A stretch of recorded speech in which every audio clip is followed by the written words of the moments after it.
benvenuti a questa conferenza che fa parte del convegno sulla Liguria e il mare che noi stiamo organizzando. Questa è la quarta, poi ne avremo ancora due, poi ci sarà una tavola rotonda alla Camera di Commercio. Oggi abbiamo il piacere di avere tre relatori, due relatori e una relatrice, che parleranno di un aspetto un po' inusuale, cioè il rumore nel mare. In genere si ritiene che il mare sia zitto, silenzioso, che non parli nessuno, che non ci sia nessun rumore, invece di rumori ce ne sono tanti. Ovviamente la nave che passa fa rumore, ma molti altri rumori e molte altre voci ci sono nel mare, e quindi i tre relatori vi parleranno appunto dei vari aspetti dell'inquinamento e dell'impatto del rumore marittimo sulla vita nel mare, e non solo sulla vita. Il primo relatore è Antonio Di Natale, che è un ecologo, biologo marino, è il segretario generale della Fondazione Acquario di Genova, è esperto fa parte di gruppi dell'ONU, coordina diverse società, diverse commissioni, sempre sul mondo dell'oceano, e che fanno parte dell'ONU, è un esperto scientifico della Commissione europea e ha avuto molte interazioni con ricercatori nazionali e internazionali. Ha partecipato a un sacco di conferenze sul tema della biologia marina, autore di moltissimi lavori scientifici e membro di diverse accademie in Italia e all'estero. Allora, Antonio Di Natale ci parlerà appunto delle nuove sfide del rumore antropico sottomarino e gli effetti sulle specie pelagiche. Presento anche gli altri due relatori, così poi potete parlare uno di seguito all'altro. E allora, il secondo relatore non è un biologo, neppure un ecologo, ma è un ingegnere. È un ingegnere che però ci parla di un aspetto estremamente interessante. Tommaso Gaggero è professore associato presso il Dipartimento di Ingegneria Navale, Elettrica, Elettronica e delle Telecomunicazioni dell'Università di Genova. I suoi studi sono focalizzati sullo studio del rumore subacqueo generato dalle navi, e usando approcci sia sperimentali che usando dei modelli sperimentali. Ha partecipato a numerosi progetti internazionali, progetti focalizzati appunto sulla riduzione dell'impatto del rumore, è autore di un numero rilevante di pubblicazioni scientifiche, è delegato per l'Italia presso l'IMO nel Subcommittee on Ship Design and Construction per la revisione delle linee guida sulla riduzione del rumore navale. Infine, non ultima, ma non last but not least, Simona Candiani, che è docente presso il Dipartimento di Scienze della Terra, dell'Ambiente e della Vita. Lei è una biologa e ci parlerà dell'effetto del rumore ambientale su organismi un po' particolari. Non sono né pesci né altri animali pelagici, ma sono degli organismi che vivono sul fondo marino, sul bentos, e la professoressa Candiani ha svolto fa parte di diversi gruppi internazionali e si è occupata appunto di studiare, oltre che l'aspetto dell'influenza del rumore su organismi marini, invertebrati in particolare, ha anche approfondito lo studio delle cellule sensoriali presenti in questi organismi e che servono e che sono coinvolti nella ricezione di questi segnali. Direi che ho detto quasi tutto, lasciamo la parola a Antonio Di Natale. Prego. Grazie, grazie a tutti voi di essere qua, grazie all'Accademia di questa opportunità oggi pomeriggio. Io vi parlerò di una sorta di premessa agli studi poi specifici che verranno presentati. All'inizio c'era una visione errata. Cousteau nel 1953 scrisse insieme a Dumas un libro che ebbe un successo incredibile, Il mondo del silenzio. Venne tradotto in una quantità di lingue Ed è molto strano che abbiano utilizzato quel titolo, posso solo pensare ad un'operazione di marketing molto ben riuscita, perché lui era un ufficiale della Marina e sapeva bene di che cosa parlasse, per giunta in un subacqueo. È molto strano, fece un errore formidabile, perché il mare non è assolutamente il mondo del silenzio, è un mondo di suoni variegati, ce ne sono tantissimi, di una quantità di tipi, che vengono sia dall'ambiente fisico naturale che dall'ambiente biologico subacqueo. È un mondo dove il suono fa parte normale dell'ambiente. Il problema è che arrivato a un certo punto è arrivato l'uomo e l'uomo ha iniziato a immettere in acqua tutta una serie di rumori che chiaramente non erano rumori naturali, sono rumori che noi chiamiamo antropici, cioè fatti dall'uomo, e che hanno alterato progressivamente l'ambiente subacqueo. L'ambiente subacqueo e quindi anche la capacità delle varie specie di comunicare, perché contrariamente a quello che alcuni pensano, comunicano tutti in natura, non c'è nessuna specie animale o vegetale che non comunichi. Quindi hanno necessità di farlo ed è chiaro che non avendo gli smartphone devono comunicare con suoni o delle vibrazioni. E questo è il caso di tutte le specie. E il problema è che la nostra conoscenza nel settore è bassissima, soltanto da un paio di decenni si sono iniziati a studiare seriamente gli impatti acustici subacquei. Gli studi sono iniziati dopo la seconda guerra mondiale, ma sono stati degli studi parziali, alcune volte molto raffazzonati, mancavano anche alcune tecnologie, dopo si sono sviluppate sempre più. Il grande problema è che i politici sono totalmente insensibili alla cosa, purtroppo lo sono anche alcuni tecnici, e questo significa parlarsi soprattutto, parlarsi, scambiarsi informazioni, scambiarsi conoscenze.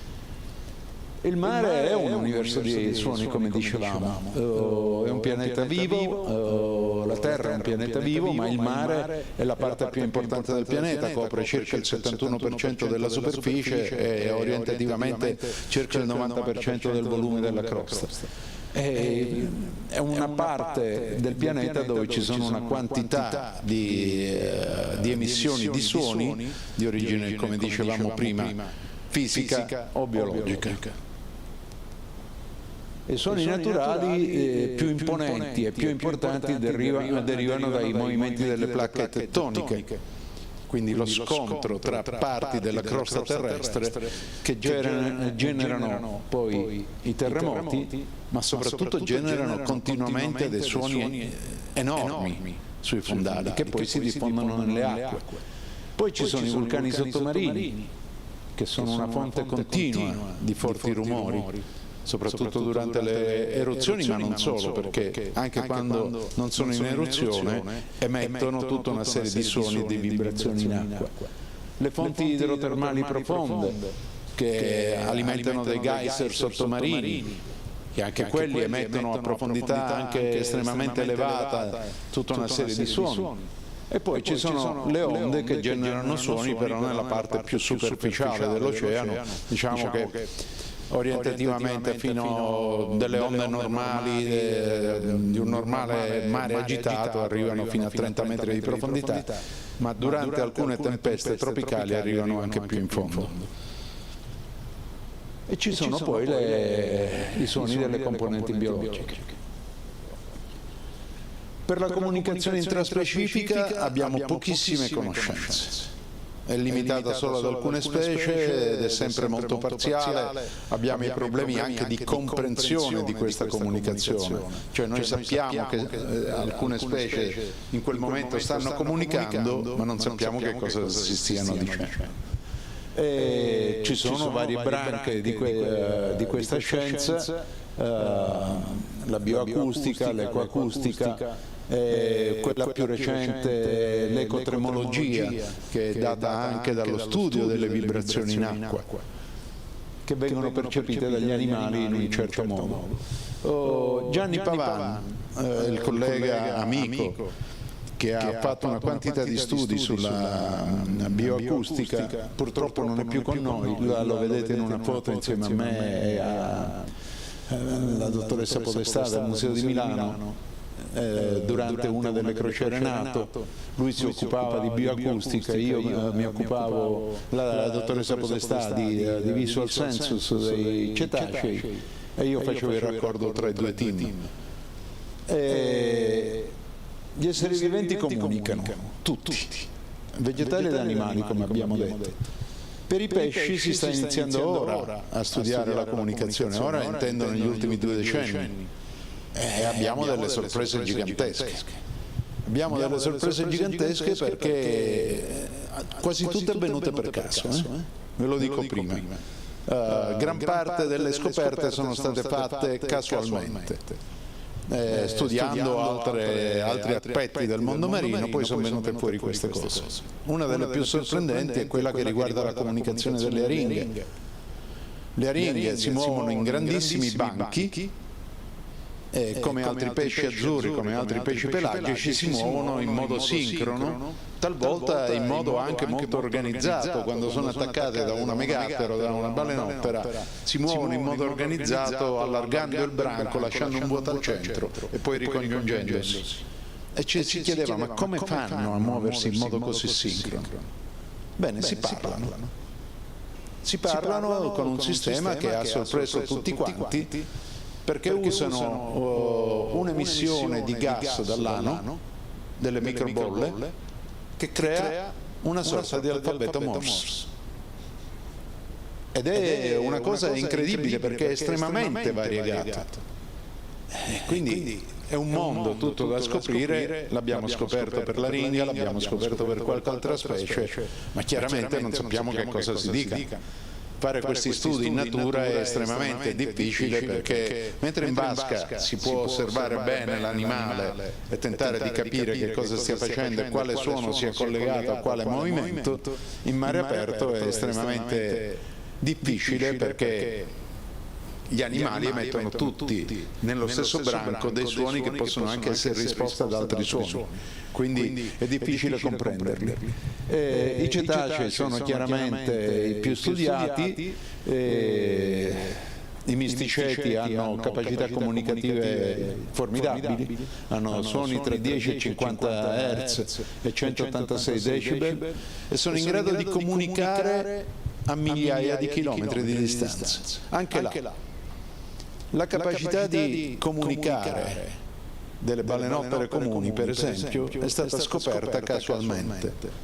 Si stavano facendo degli studi di difesa alla NOAA americana ed era un momento di controllo delle catene acustiche subacquee che ci sono nell'Artico e ai Caraibi, che servono soprattutto a identificare i sottomarini, virgolette, nemici, o perlomeno non graditi, le navi di altre nazioni, e casualmente hanno messo sugli schermi sovrapposti le registrazioni della catena dell'Artico e quella dei Caraibi. Ed è venuto fuori che ci fossero 2 gruppi di balenottere. Non aspettatevi una pubblicazione scientifica su questo perché non c'è. Perché scoprirebbero le carte, come si suol dire, per cui sono cose che chi lavora nel settore conosce. Praticamente hanno visto dai grafici e dai suoni che c'era un gruppo di balenottere comuni nell'Artico e un altro gruppo ai Caraibi, e quelle dell'Artico inviavano dei suoni e quando gli stessi suoni arrivavano sulla catena ai Caraibi c'era un gruppo di balenottere ai Caraibi che rispondeva. Stiamo parlando di qualche migliaio di chilometri, non parliamo di poco. Questo poi ha generato tutta un'altra serie di problemi. E le megattere, per esempio, hanno canti stagionali diversi ogni anno, con importanti aspetti sociali. Non si sa bene perché cantino ogni anno in modo diverso, però ogni anno cambiano il suono. Si dice che lo facciano per riconoscersi tra di loro, tra i gruppi, e stare insieme durante i periodi dell'accoppiamento. Però abbiamo tanto ancora da conoscere, anche se ci sono studi ogni anno finora non siamo riusciti a decifrare molto bene il significato intrinseco. Sicuramente servono anche a tenere i piccoli vicino all'area dove ci sono le madri.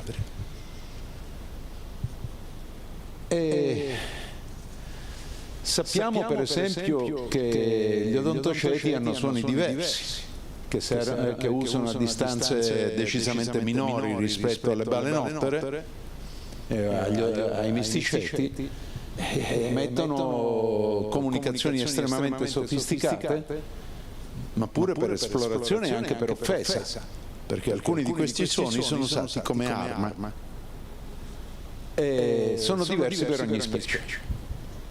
Gli odontoceti dispongono tutti di biosonar di diverso genere, cioè dei sistemi acustici che consentono di esplorare l'ambiente e non solo. Sarebbe il sogno di tutte le marine militari del mondo avere i biosonar dei cetacei. Non ce l'hanno, per loro fortuna. Per esempio, negli studi fatti in acquario dal dottor Gnone diversi anni fa, quando nacque una piccola tursiope, fu possibile studiare in modo definitivo come le madri trasmettano ai figli la possibilità di firmare le proprie frasi con un suono che è simile alla firma della madre, ma è diverso individuo per individuo. E la madre, nel primissimo periodo della vita del piccolo, gli insegna a firmare le frasi con un nome che da quel momento sarà il suo nome. È un suono, ma sarà il suo nome che la distinguerà da tutti gli altri tursio. È come noi che battezziamo i piccoli, no? Gli diamo un nome, li registriamo con un nome. Benissimo, i cetacei che non hanno l'anagrafe lo fanno in questo modo. E lo fanno in modo estremamente sofisticato, perché immaginate quante variabili devono inserire in quel piccolissimo suono che poi da quel momento in poi la piccola o il piccolo userà per tutta la vita come segno distintivo all'interno del gruppo. Sono cose a cui non ci si pensa, però esistono in natura, per fortuna esistono. I tursiopi hanno dei suoni tra 300 e 2000 kHz. Sappiamo più o meno i range che utilizzano. Il capodoglio, invece, emette dei click di comunicazione, proprio dei click a treni, che usa per diverse cose, li usa per comunicazione scoperta, tra 5.000 e 25.000 Hz, quindi è un range molto grosso. Però, e questo si è scoperto anche questo per caso, è in grado di emettere dei suoni formidabili, che sono delle sorte di cannonate, ma non è soltanto il suono, ci sono anche le vibrazioni, che finora è stata misurata fino a 190 decibel. Tenete presente che i pochissimi casi in cui è stata ascoltata si è potuta misurare soltanto una volta, nel resto dei casi si è ascoltata soltanto, cioè di molto superiore ai rumori dei motori dei jet, che arrivano a 140 decibel. E ci sono anche delle componenti importanti emesse dal biosonar quando vengono emessi questi suoni fortissimi, che sono una sorta di grosso gong subacqueo. Questo suono è stato registrato per la prima volta nel 68 da Ken Norris, che era un professore dell'Università di Santa Cruz in California. L'aveva registrato in mezzo all'oceano e aveva sospettato che potesse essere emesso da un capodoglio, perché non aveva la prova. E la prova gliel'ho data io, perché nell'88, durante un intervento di salvataggio di un capodoglio al largo delle Isole Eolie, il capodoglio ha avuto un dolore molto forte mentre lo liberavamo. Come vedete, bisognava entrare nella sua bocca per tagliargli la rete, e sono esperienze formidabili.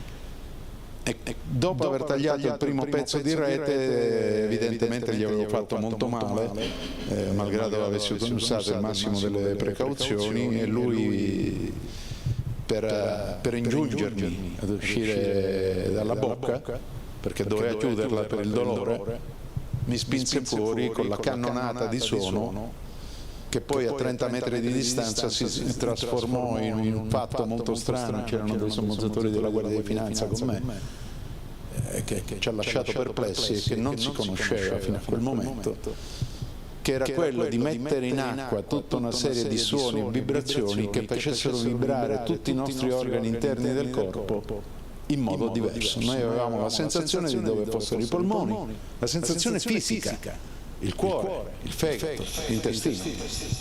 Una cosa veramente incredibile. E siamo stati la prima prova vivente dell'uso congiunto di queste cose, e da là poi venne fuori che probabilmente il Campidoglio utilizza questo insieme di suoni e vibrazioni per stordire o scioccare quantomeno il calamaro gigante, che è la sua preda più grossa e che è un avversario imponente del Campidoglio, è in grado anche di ucciderlo. Quindi ha un'arma che è veramente incredibile, di cui non si sapeva assolutamente nulla. E poi ci sono i piccolini che vivono sul fondo del mare, quasi tutti, e sono gli invertebrati, poi ne sentiremo parlare molto più in dettaglio. I campioni sono i crostacei, da quel che si sa. In particolare c'è una cannocchia indo-pacifica che emette dei suoni solitamente intorno a 167 Hz, che emette un suono che è molto simile a quello del clang del Campidoglio. Arriva fino a 218 decibel misurato. Il problema di questo suono è che è talmente violento che è in grado di spezzare un vetro di un acquario. Quindi non parliamo di suoni che non facciano danni. Sono stati creati dalla natura, sono stati sviluppati nel corso dell'evoluzione delle specie per degli scopi evidentemente specifici di difesa o di offesa, perché quelli non sono suoni che si fanno per comunicazione, sono dei suoni specifici che servono a qualcosa. Tenendo presente che ha delle chele che muove con una velocità che arriva a 97 km/h quando è stata misurata, e che è in grado di sviluppare un calore di 700 gradi, e l'insieme di forza e calore è in grado di spezzare le conchiglie dei molluschi, di cui poi l'animale si nutre. Quindi altro che armi militari, sono molto più avanti loro. Nel Mediterraneo abbiamo una piccolissima specie, l'Alpheus glaber, è un gamberetto che vedete qua, è piccolino, in genere da morto e bianco rosaceo, che schioccando la chela maggiore emette uno schiocco gigantesco che arriva tra 190 e 206 decibel a 200.000 Hz. Benissimo, con Gianni Pavan eravamo fuori dalle isole Eolie su un fondale tra i 300 e 400 metri di profondità, e a un certo punto nell'idrofono abbiamo sentito il rumore di un vetro che si rompeva. Erano Alpheus, erano degli Alpheus che stavano o comunicando tra loro o cacciando, ed erano sul fondo, quindi erano almeno 300 metri sotto di noi. E questo vi dice quanto siano potenti questi suoni da un punto di vista pratico. Vediamo se riesco a cambiare diapositiva.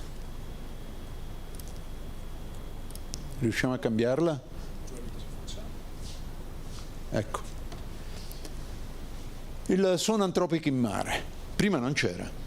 Quando l'uomo ha iniziato ad andare per mare, quindi con le prime piroghe monossile e legno scavato, ha iniziato a emettere dei suoni. All'epoca erano dei suoni piccoli.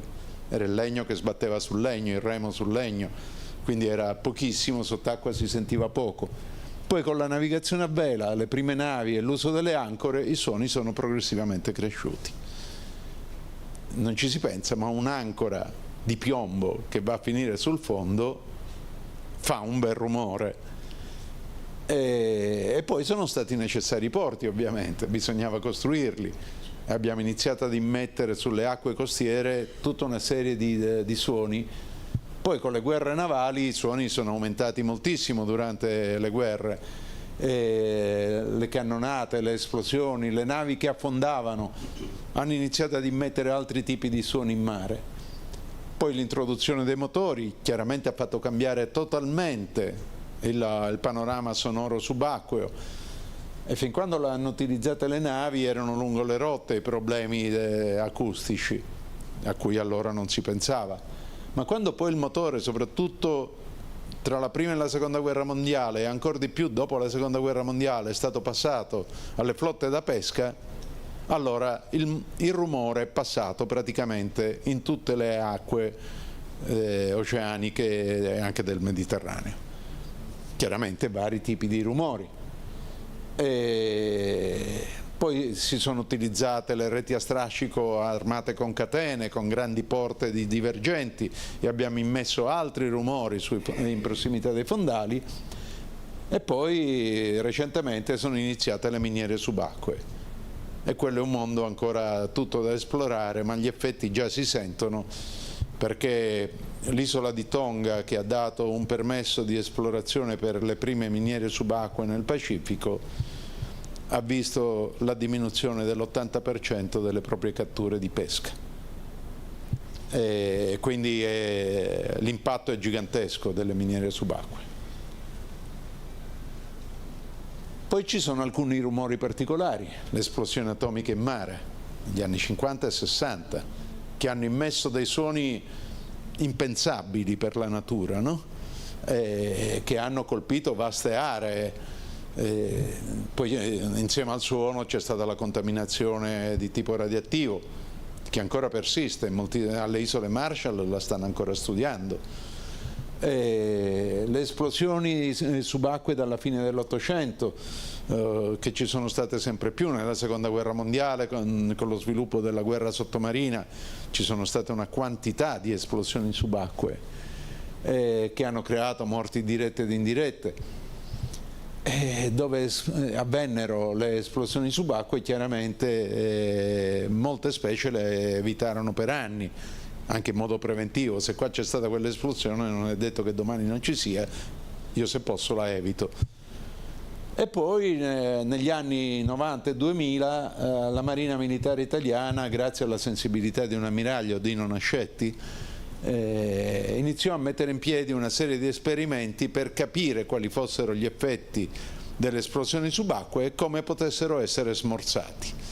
E la soluzione fu utilizzare le cariche cave, oppure fare delle esplosioni programmate quando si trovano degli ordigni bellici, mettendo delle cortine d'aria tutto intorno che smorzano la diffusione dei suoni. E venne fatto un protocollo che è attualmente utilizzato dalla Marina Militare Italiana e non solo. Poi ci furono altre cose. Walter Munk, che è quel simpatico personaggio che vedete là e che ho avuto la fortuna di conoscere anche piuttosto bene, sono stato a casa sua, è considerato il più grande oceanografo del Novecento, era un esperto di suoni e lavorava su frequenze bassissime, fece diversi esperimenti, li utilizzava soprattutto a scopo oceanografico per vedere le differenti masse d'acqua, per vedere come si distribuivano negli oceani, e sviluppò chiaramente anche il low frequency sonar, che era in grado di scoprire sottomarini a distanze superiori a 350 km. Nessuno sa a quanti chilometri siano in grado di scoprirli, tranne qualche militare. Noi sospettiamo che arrivino anche ad oltre 1000 chilometri, in base al tipo di sonar. Chiaramente propose un progetto gigantesco alla Marina Militare Americana e alla Scripps Oceanographic Institution, che decisero di finanziarlo, ed era la diffusione di onde a bassissima frequenza in tutti gli oceani del mondo per studiare le varie masse d'acqua e l'oceanografia dinamica. Però grazie al Mammal Act vennero posti dei problemi riguardanti l'impatto sui cetacei e lo studio fu cancellato, perché avrebbe interferito con le comunicazioni di tutti i cetacei in tutto il mondo. Quindi in questo caso uno studio imponente è un costo formidabile, è di estrema utilità, perché conoscere le masse d'acqua negli oceani è un altro fatto ugualmente importante, fu cancellato proprio per tutelare i cetacei. Però chiaramente il sonar a bassa frequenza viene utilizzato da tanti e per primi dalle marine militari. L'utilizzo di questo sonar creò in modo assolutamente inaspettato tutta una serie di problemi, soprattutto ad una specie, lo zifio, che è diffuso anche nelle acque della Liguria e del Mediterraneo, che è una specie di cui si conosce pochissimo, è quello che salta là fuori d'acqua. Si conosce pochissimo, fino a 20 anni fa non si sapeva praticamente niente, 25 anni fa non si sapeva praticamente nulla. Eppure tutte le volte che ci sono stati esperimenti con sonar a bassa frequenza nelle acque dove vivevano gli zifi, che vivono in genere vicino alle scarpate, ai canyon, si sono sempre trovati degli animali morti sulle spiagge successivamente. E quindi si decise di fare uno studio, lo studio fu commissionato dall'Office of Naval Research americano, della Marina Militare Americana, fu portato avanti dalla NATO con una ricerca multilaterale alla quale ho partecipato, come ci ha partecipato anche Gianni Pavan e altri colleghi, perché in base al Marine Mammal Act in teoria o si trovava una soluzione o la Marina Militare Americana doveva smettere di utilizzare il sonar a bassa frequenza. Figuratevi, ci hanno messo 32 milioni di dollari l'anno per fare questa ricerca, perché per loro era vitale. E durante questa ricerca fatta con strumenti sofisticati e con l'uso di nave Alliance, che aveva tra l'altro una catena sonar di 2 miglia di lunghezza, quindi impensabile per qualunque università perché non se la può permettere nessuno, più tutta una serie di cose. Noi lanciavamo in mare delle sonobuoi per accattare tutta una serie di suoni, ma se ne buttava a mare una ogni 2 ore ed erano a perdere, e ognuna costava quanto un televisore da 70 pollici, cioè erano costi enormi che dietro. Avevamo aerei, utilizzavamo tutti i mezzi tecnologici possibili e immaginabili. E non potendo studiare lo zifio con facilità perché è molto criptico, si decise di studiare un'altra specie prevalentemente e poi tentare di mappare lo zifio, e studiamo il capodoglio. Si studiò in una maniera interessante, con molte marche soniche applicate anche sul capodoglio in modo assolutamente non doloroso, e scoprimmo una quantità di cose sul comportamento del capodoglio inimmaginabile. Però casualmente si scoprì anche perché moriva lo zifio, e l'ha scoperto una veterinaria che stava facendo un'autopsia su uno dei cadaveri trovati sulle spiagge, perché fece una radiografia del cervello e iniziò a notare una cosa che era sfuggita a tanti: la struttura ossea del cranio di questa specie. Questa specie ha un cranio diverso da quello degli altri cetacei, con ispessimenti e assottigliamenti totalmente diversi, e facendo la prova su quel cranio delle onde messe dal sonar a bassa frequenza, si vide che all'interno della scatola cranica si generava una sorta di forno a microonde. Praticamente lo zifio moriva perché il cervello gli andava in ebollizione. E non si sapeva nulla di tutto questo, per cui si iniziarono a prendere tutta una serie di contromisure. Alla fine comunque venne adottato un protocollo operativo della NATO che è in essere ancora oggi e che è obbligatorio su tutte le navi della NATO, che serve a limitare i danni, non ad eliminarli del tutto, ma a limitarli in una maniera seria. E qua vedete anche gli effetti di che cosa accade quando si studia molto seriamente un problema. Il team era questo qua, era un team formato da donne e uomini di diversi paesi, 12 paesi, e siamo stati anche molto fortunati perché siamo riusciti a lavorare bene insieme. E uno degli ultimi problemi è questo: le piattaforme eoliche flottanti. Noi abbiamo tutti necessità di utilizzare delle fonti rinnovabili, su questo credo che non abbia oppositori, o perlomeno non ne abbia tra di noi. La parte eolica è quella preferibile perché si sa bene dove raccattare il vento a velocità più forte, però chiaramente le aree marine dove c'è il vento a velocità più forte è anche quello dove ci sono le correnti più forti. I due fenomeni sono spesso collegati, e dove ci sono le correnti più forti ci sono spesso anche le rotte di migrazione dei pesci pelagici, cosa a cui non si era pensata. E vi dico che per valutare l'impatto delle piattaforme flottanti, non parlo di quelle ancorate sul fondo perché in questo caso non sono fisse sul fondo, sono flottanti, si muovono con l'acqua, sono ancorate con dei cavi mobili.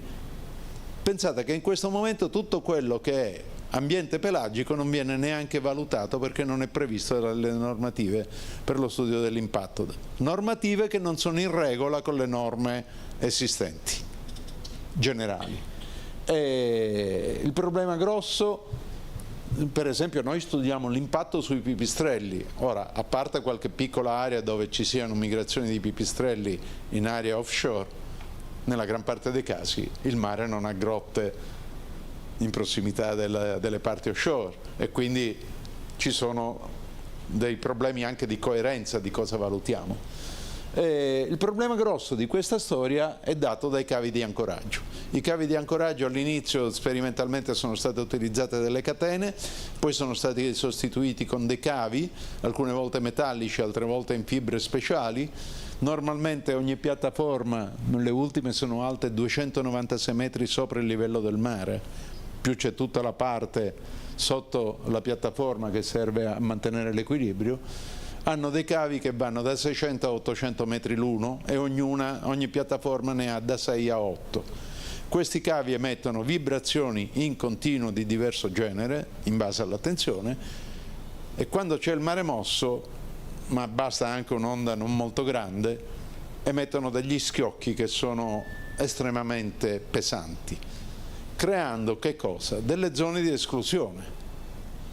Ora, quando la zona di esclusione accade in un'area di distribuzione normale delle specie, già di per sé abbastanza importante, ma non è estremamente grave da un punto di vista della specie. Quando queste zone di esclusione vengono poste lungo le rotte di migrazione dei pesci pelagici o dei cetacei, allora il problema c'è.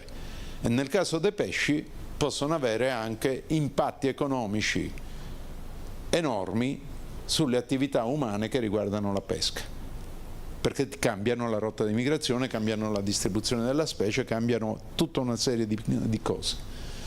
E quindi ora si stanno finalmente utilizzando delle normative che già esistono per quanto riguarda questa valutazione. Ripeto, non sappiamo quasi nulla della comunicazione dei grandi pesci pelagici, sappiamo che normalmente percepiscono i suoni attraverso la linea laterale, questa specie di disegnino che hanno sul fianco, dove ci sono i terminali nervosi, però abbiamo delle conoscenze estremamente basse per gli istioforidi, cioè tutti quei pesci che hanno un rostro, l'aguglia imperiale, il pesce spada, i marlin, perché stranamente non appena diventano sessualmente maturi perdono la linea laterale. Perdono la linea laterale e non sappiamo ancora dove vadano i recettori, che ci devono essere.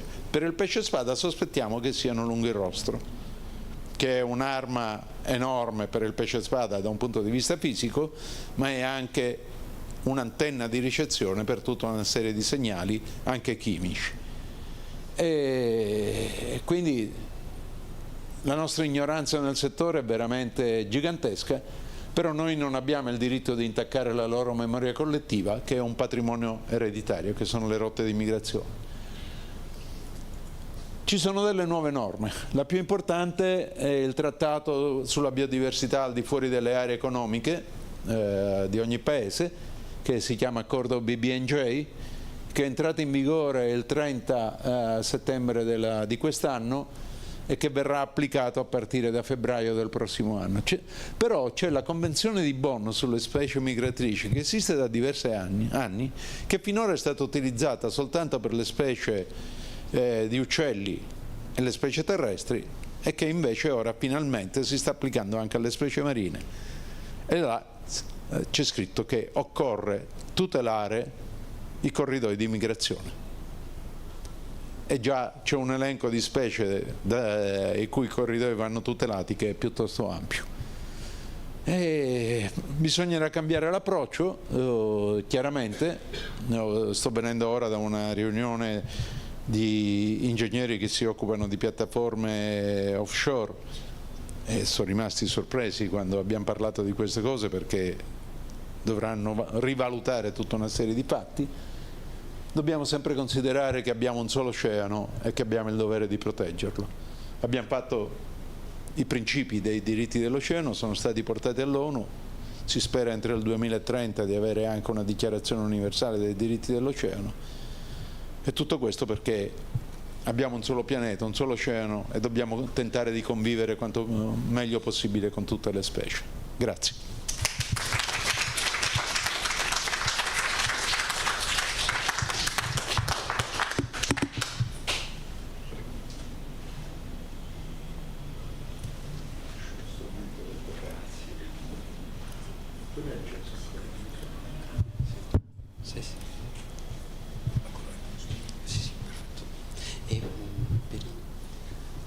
Per i video e i suoni fai, sì. Sì, ok. Poi quando ce n'è 4, uno per uno, anche per pochi secondi, adesso poi vediamo. Allora, buonasera a tutti e grazie all'Accademia per questo invito. Sono Tommaso Gaggero e diciamo vi parlerò l'argomento è lo stesso ovviamente del mio predecessore, ma essendo io ingegnere navale vi diciamo darò una visione più di quello che fanno le navi su gli animali.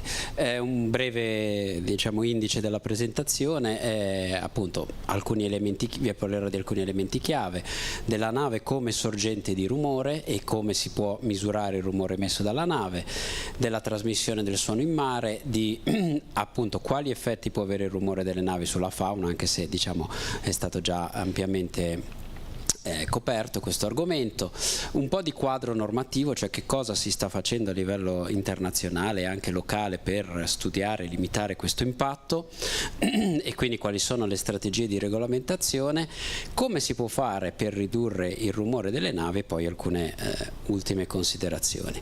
Beh, appunto gli elementi chiave come tutte le volte che ci si occupa di rumore sono tre: la sorgente, il percorso di trasmissione e il ricevente. In questo caso la sorgente è la nave, quindi la prima domanda che ci si pone è: quanto rumore emette la nave? E già questa è una domanda non facile a cui rispondere. Poi c'è il percorso di trasmissione, che in mare è molto complesso, cioè una volta che il suono è emesso dalla nave, quando si trasmette, come si trasforma, che cosa succede? E poi il ricevente. E qual è la sua sensibilità al rumore? Quali sono gli effetti del rumore su di lui? E vedete che qua in tutti e tre gli elementi ho scritto incertezze, perché di incertezze purtroppo ce ne sono tante e si tratta di cercare di ridurle per quanto possibile. La nave come sorgente di rumore. Allora, le sorgenti di rumore principali della nave si possono, diciamo, raggruppare in tre grandi categorie. L'elica, no? L'elica, diciamo, è abbastanza intuitivo, no? Potete immaginare così un frullino dentro l'acqua che emette rumore direttamente in acqua. Tra l'altro le eliche, diciamo, possono fare un fenomeno che si chiama appunto cavitazione, che genera del vapore all'interno dell'acqua che sono bolle che poi, quando la pressione ritorna a un livello normale, implodono, e quindi questo ovviamente genera rumore ulteriore. Ma non solo, anche i macchinari di bordo, perché emettono delle vibrazioni che sono trasmesse allo scafo, che a sua volta le rimette in acqua. E poi anche il rumore del flusso attorno alla carena della nave. Se voi pensate a una carena di 300 metri, il flusso dell'acqua attorno alla nave emette un rumore che certamente non forte come quello dei macchinari, come quello dell'elica, ma è comunque una componente significativa. Com'è che si misura una nave? Allora, chiaramente diciamo, esistono dei protocolli abbastanza recenti, perché questo è un problema che è stato affrontato recentemente, o meglio, è un problema che dal punto di vista militare è affrontato da molto tempo, però le risorse a disposizione per misurare il rumore emesso di una nave militare sono molto più grandi, perché la segnatura acustica di una nave militare è un elemento fondamentale alla quale si pensa fin dalle prime fasi della progettazione della nave, perché è di vitale importanza per la nave militare non fare rumore, e quindi le risorse a disposizione per studiare questo permettono di prendere la nave, portarla in un luogo specifico che si chiama poligono acustico per fare tutti dei test e verificarne la rumorosità. Per quanto riguarda le navi invece non si può fare, bisogna misurarle in prossimità del cantiere di costruzione o di allestimento, perché ogni nave dopo essere costruita fa le prove a mare cosiddette, dove si provano che tutto funzioni, e quella è l'unica occasione in cui si possono fare queste misure, quindi vanno fatte dove è la nave. Ci vuole quindi un sistema mobile. Questo sistema mobile prevede per esempio di mettere 3 idrofoni nella colonna d'acqua. L'idrofono l'avete già sentito nominare, è la stessa cosa del microfono, solo che invece di misurare il rumore in aria la misura nell'acqua. La nave viene fatta passare a fianco agli idrofoni, avanti e indietro, solitamente a velocità costante e rotta rettilinea, e si caratterizza il rumore della nave a quella andatura. Già questo vi fa capire che ovviamente se la nave va a 12 nodi emette un rumore, se va a 8 nodi ne emette un altro, se va a 6 nodi ne emette un altro. Certe volte andando piano il rumore si riduce, ma non è sempre così, e questo è un elemento chiave per chi eventualmente vorrà regolare il rumore delle navi, no? Perché rallentare sembra a tutti una buona soluzione, ma non per tutte le navi è così, e poi magari vi dirò il perché. Quindi diciamo, queste misure ovviamente sono misure complesse, perché intanto prevedono di dedicare del tempo nave a fare queste misure, no? Ogni nave ovviamente vive sul vendere il tempo per trasportare della merce e delle persone, e quindi immaginate una nave da crociera di 300 metri che porta 5.000 passeggeri, che debba dedicare mezza giornata del suo tempo, una giornata, a fare questi test. Ovviamente ci deve essere una spinta forte, sia normativa che non, a fare queste cose. E questi sono i punti chiave. Diciamo, qual è il grosso problema che si ha nel misurare le navi? Che bisogna misurarle in campo lontano. Questo sia per motivi di sicurezza che per il fatto che la nave è una sorgente molto grande, quindi non posso misurare una sorgente molto grande vicina, e questo è un problema, perché io se misuro a 100 metri la nave la sento in un certo modo, la misuro a 200 metri la sento in un altro modo, però io devo essere in grado di poter confrontare quando ho misurato a 200 metri con quello che ho misurato a 100 metri, perché a me interessa il rumore della nave. E questo fa entrare in gioco tutto il discorso della propagazione del rumore, che poi vedremo. Vi faccio vedere questo breve filmato che solo per farvi capire del perché. Qui avete una barca appoggio, qui è una boa sotto quale c'è la cortina, diciamo ci sono i 3 idrofoni, e qui è la prospettiva dalla barca che deve essere misurata. Vedete che si cerca di passare abbastanza vicino, ma non troppo, e si misura il rumore durante il passaggio. Si fa ovviamente questo passaggio più volte per ridurre l'incertezza, si fa a diverse velocità per valutare il rumore della nave. Capite che comunque è una misura abbastanza complessa e che quindi prevede uno sforzo economico non da poco. Quali sono i dati che si misurano durante questa prova? Si ha la traccia GPS della nave, perché ovviamente dobbiamo sapere dove è passata, e poi mentre passa si misura il rumore. Qua vedete una rappresentazione del rumore che si chiama spettrogramma. La scala di colore vi dà l'intensità, sull'asse verticale c'è la frequenza e sull'asse orizzontale c'è il tempo. Quindi la nave arriva da questa direzione, passa e diciamo va via dall'altra parte. Questo effetto che vedete è tipico, quindi queste curve sono, diciamo, tipiche, quelle che quando uno guarda dei dati registrati capisce subito che c'è stato il passaggio della nave, e ha un nome particolare, si chiama Lloyd's Mirror Effect. È un effetto di interferenze tra il segnale diretto della sorgente nave e quello che rimbalza sulla superficie del mare, che diciamo è una superficie che è riflettente, nel senso che si considera che quasi la totalità dell'energia acustica sott'acqua venga riflessa dalla superficie libera e non vada in aria.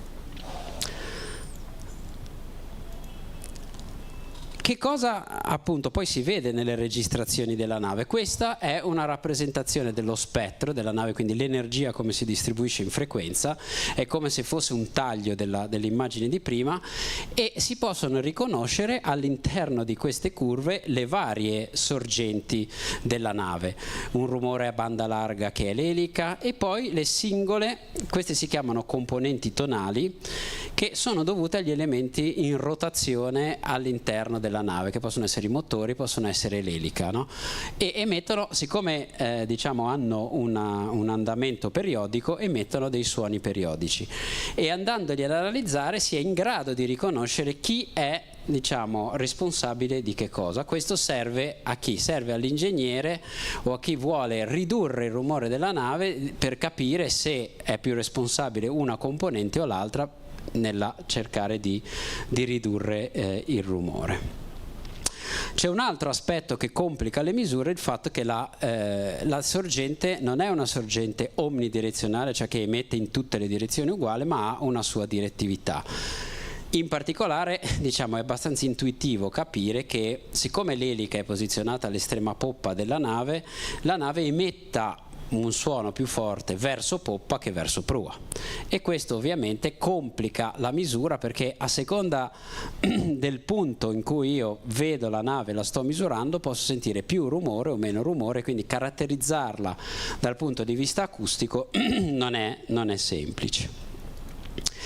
Qua vi ho diciamo, messo qualche registrazione di suono per farvi sentire cosa si sente sott'acqua e come diverse possono essere i suoni delle varie imbarcazioni. Questa è una piccola imbarcazione da diporto, per esempio.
Che c'è una componente periodica e più una componente invece a banda larga, che è la somma delle due componenti di cui vi parlavo prima.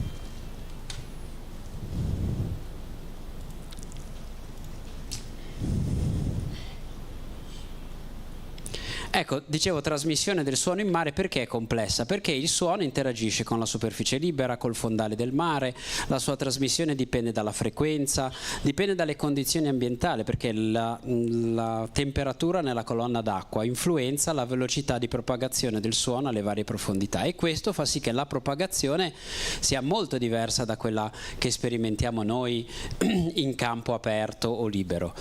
E questo ovviamente complica il problema, perché non è facile capire quale può essere la quantità di suono che arriva a una certa distanza dalla nave, quindi a parità di livello di sorgente però gli effetti possono essere diversi. Qua vi ho riportato delle mappe che, diciamo, risultato di simulazioni, solo per farvi vedere che la sorgente messa in questo punto, il colore rosso vuol dire suono più intenso, azzurro suono meno intenso. Vedete che esistono zone in cui il suono converge, zone d'ombra, quindi questo solo per dare l'idea di quanto complessa può essere la propagazione, quindi quanto complesso può anche essere valutare l'impatto delle navi su una zona. Qua vi ho riportato di nuovo una mappa di rumore. Questa è una mappa di rumore generata da un modello che prende la traccia delle navi, tracciata da un sistema che si chiama Automatic Identification System, e prevede il rumore che faranno nella zona. Come vedete è un rumore molto complesso, quindi quando parliamo di caratterizzare la singola sorgente è già difficile. Quando parliamo di capire qual è l'impatto del traffico in generale in una zona è ancora più complessa la questione. Qui diciamo è già stato detto tutto prima di me, ma sostanzialmente gli studi sono partiti dai cetacei e poi adesso si stanno estendendo a tutta un'altra serie di specie animali, ben capendo che il suono può impattare tutte le specie che vivono in mare. Quali sono i possibili effetti? Appunto si può andare dal trauma vero e proprio agli effetti comportamentali, cioè abbandono di un habitat o spostamento di un habitat, o al mascheramento delle comunicazioni. Questo è abbastanza tipico del rumore navale, che incrementa il livello del rumore di fondo generale, no? Ed è quello che sperimentiamo tutti. Se dobbiamo parlare con una persona vicino a un'autostrada, o ci avviciniamo molto per riuscire a farci capire, o alziamo il livello della nostra voce, no? Perché quel rumore lì sta mascherando il nostro segnale. Questo ovviamente ha un effetto, perché se un animale comunica a distanza per trovare una compagna per riprodursi, se prima poteva trovarla in un raggio di 10 km, adesso lo può trovare in un raggio di 3 km, ovviamente le sue probabilità di riprodursi e di portare avanti la specie crollano. La domanda che ci possiamo fare è: ma i cetacei sentono le navi? Qua io ho riportato la curva gialla è lo spettro di una nave, quindi il rumore emesso da una nave, e quello rosso è la sensibilità di alcune specie, perché per altre è molto difficile averla. Sì, le navi le sentono, per alcuni sappiamo che effetto possono avere, per altri non abbiamo informazioni su quanto bene, qual è la loro sensibilità uditiva. Possiamo desumerla dal fatto che emettono suoni in una determinata banda di frequenze, e normalmente per tutte le specie, uomo compreso, il massimo della sensibilità uditiva è nello stesso range di frequenza a cui comunica, e questo diciamo è abbastanza intuitivo.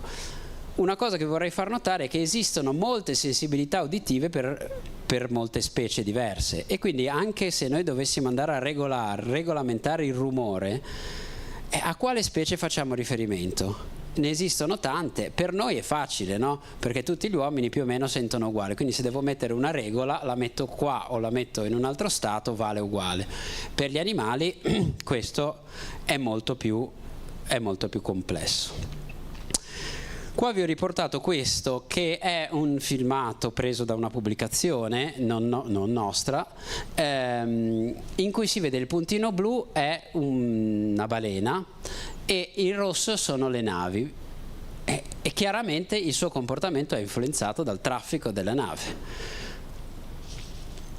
Quindi questo è un chiaro esempio del fatto che un impatto esista. A livello normativo, diciamo, ci sono già stati dei tentativi di regolamentare questo effetto. A livello navale, diciamo, l'International Maritime Organization, che è un'organizzazione delle Nazioni Unite che legifera sulle navi, l'unica che può imporre alle navi effettivamente un qualcosa di obbligatorio, c'è una discussione in atto è stata lanciata una fase che si chiama Experience Building Phase, in cui si è chiesto a tutte le parti coinvolte di mettere a fattor comune le conoscenze per cercare di progredire in questo senso. Questi sono passi preliminari per arrivare a dei livelli obbligatori di rumorosità delle navi, al quale si arriverà nel futuro. Come regolamentare quindi l'impatto? Appunto, si possono porre dei limiti alla singola nave, si possono adottare delle strategie a livello di traffico navale, o si possono incentivare economicamente gli armatori ad avere navi più silenziose. Questo è quello che per esempio sta facendo il porto di Vancouver, che dà degli incentivi agli armatori sulle tasse portuali, per esempio, se passano vicino a un idrofono per far misurare la loro nave, se fanno vedere che loro stanno mettendo in atto delle strategie per la riduzione dell'impatto. È, diciamo, abbastanza pionieristico. Diciamo, se lo guardiamo un po' da genovesi è facile, perché non hanno molti porti concorrenti vicino. Diciamo, nel Mediterraneo, in Europa, sarebbe una pratica, diciamo, abbastanza difficile da mettere in atto, perché ci sarebbe uno spostamento di traffico immediato sui porti vicini, però siamo andati ancora più avanti, perché delle curve limite per le navi esistono già. Esistono e sono, diciamo, emesse dalle società di classifica. Sono curve volontarie alle quali un armatore può decidere volontariamente di far, diciamo, aderire, diciamo così, la propria nave. Qual è il problema di queste curve? Che sono basate sulla tecnologia esistente. Cosa vuol dire basate sulla tecnologia esistente? Basate su quello che già fanno le navi, su quello che ci aspettiamo tecnologicamente di poter raggiungere, che da un lato ha un senso, ma dall'altro non sono studiate per limitare veramente l'impatto sulla fauna. Esistono quindi dei metodi alternativi per fissare questi limiti. Se invece di basarsi sulla tecnologia ci volessimo basare su qualche dato oggettivo, come potremmo fare? Beh, potremmo dire per esempio che vogliamo che la nave non superi il livello di rumore di fondo a una certa distanza dalla nave. Facile a parole, difficile in pratica, perché il livello di rumore di fondo nel mare in ogni posto è diverso. Potremmo dire che la nave non deve essere sentita da una certa specie a una certa distanza. Anche questo si potrebbe fare, però quale specie prendiamo per riferimento?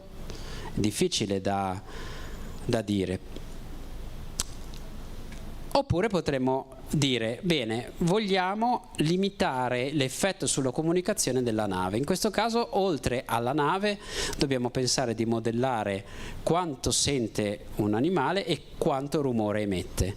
Sarebbe un limite molto ben calibrato sulla realtà delle cose, ma di difficilissima attuazione. E per questo, diciamo, il dibattito su quali limiti mettere alle navi è ancora molto aperto.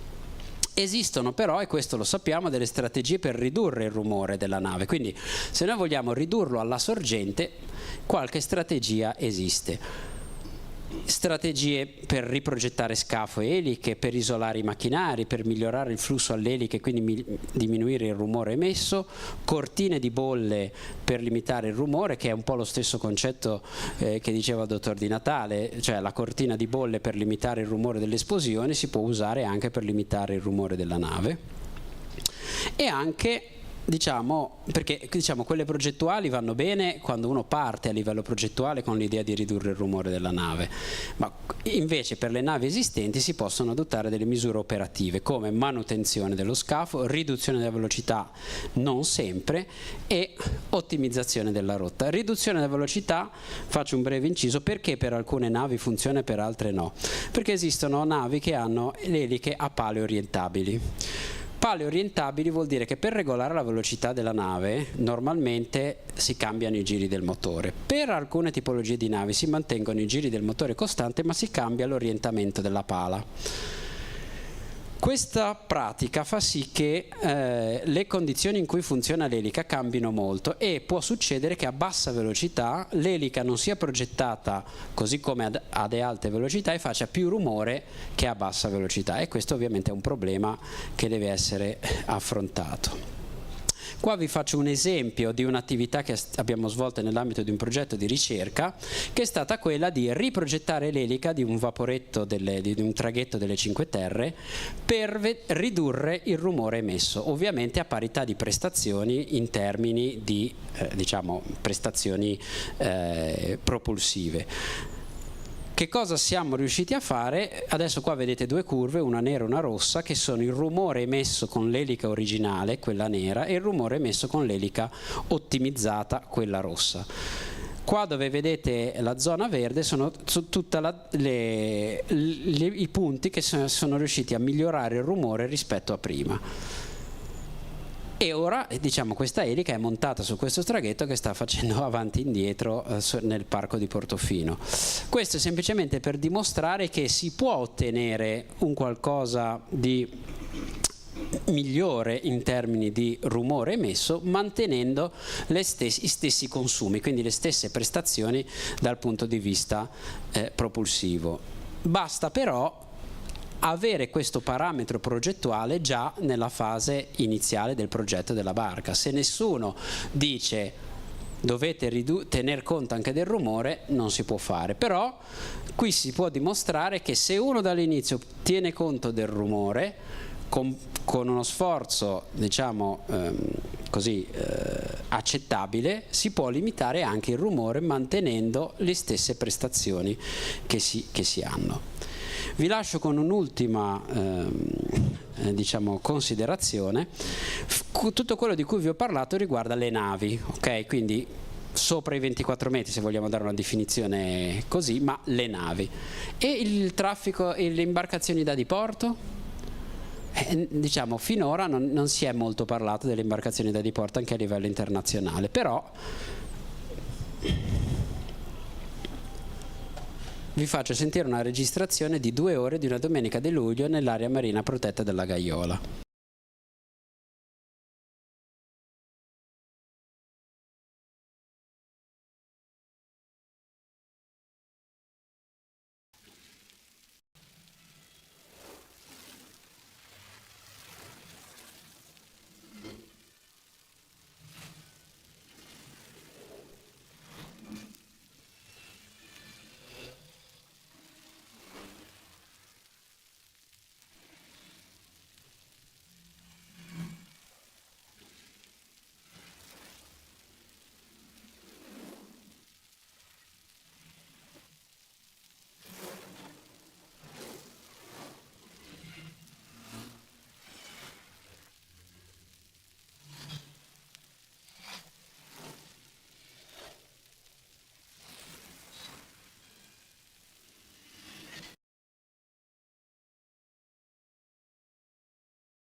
Vabbè, che il rumore sottomarino costituisca una minaccia per la fauna ormai direi che è chiaro. La caratterizzazione della nave è complessa ma fattibile. Esistono già dei limiti al rumore, però sono a livello volontario. C'è una discussione a livello International Maritime Organization, che è l'unico posto dove si può regolamentare questa cosa, e quindi tutti gli stakeholder sono consapevoli di questo problema e stanno lavorando assieme per ridurlo. Quindi è prevedibile che in futuro qualche limite alle navi verrà messo, e però la tecnologia attuale è in grado di migliorare la rumorosità delle navi, perlomeno diciamo per quello che si sa adesso, ma facendo ancora più ricerca e avendo una maggiore, diciamo così, permeabilità tra le tecnologie militari e quelle civili, si può migliorare ulteriormente. E con questo grazie per l'attenzione.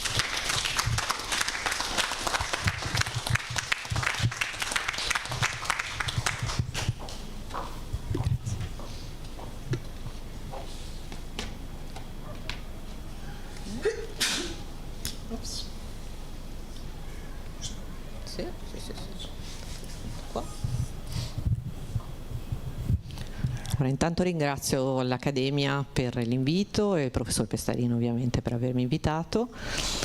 Oggi vi parlerò di qualcosa di un pochino diverso rispetto ai precedenti relatori, nel senso che noi abbiamo valutato l'impatto del rumore antropico, soprattutto marittimo, su invertebrati di rilevanza ecologica, invertebrati marini, particolari invertebrati perché sono deuterostomi, e voi vi chiederete perché si chiamano deuterostomi, perché in realtà durante lo sviluppo embrionale la prima apertura che si forma è l'ano e si differenziano da organismi che si chiamano protostomi, durante il quale nello sviluppo si sviluppa prima l'apertura orale, da qui il nome.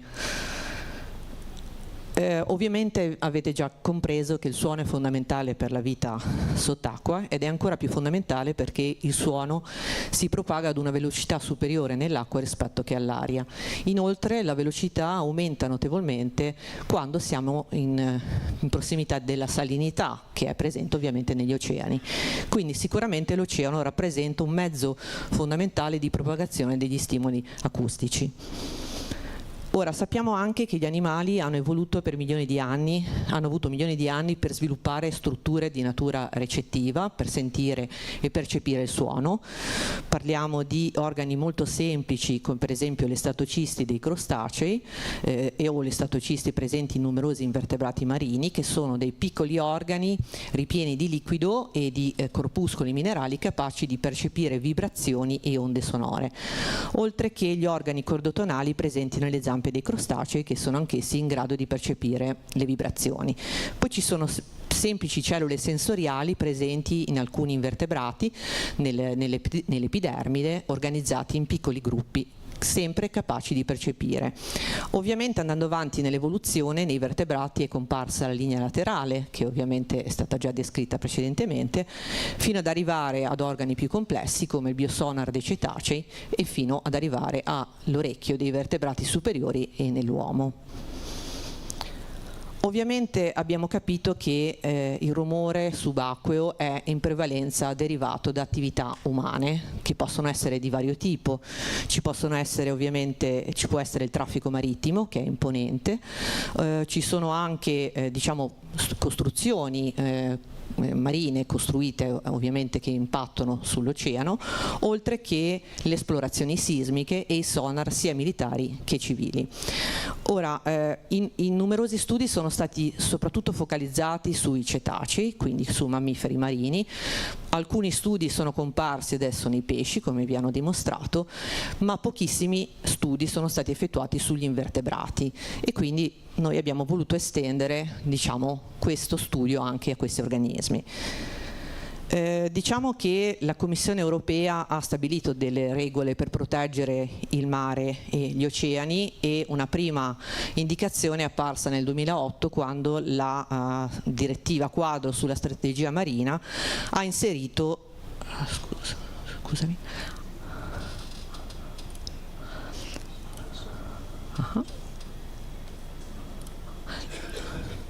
Ok.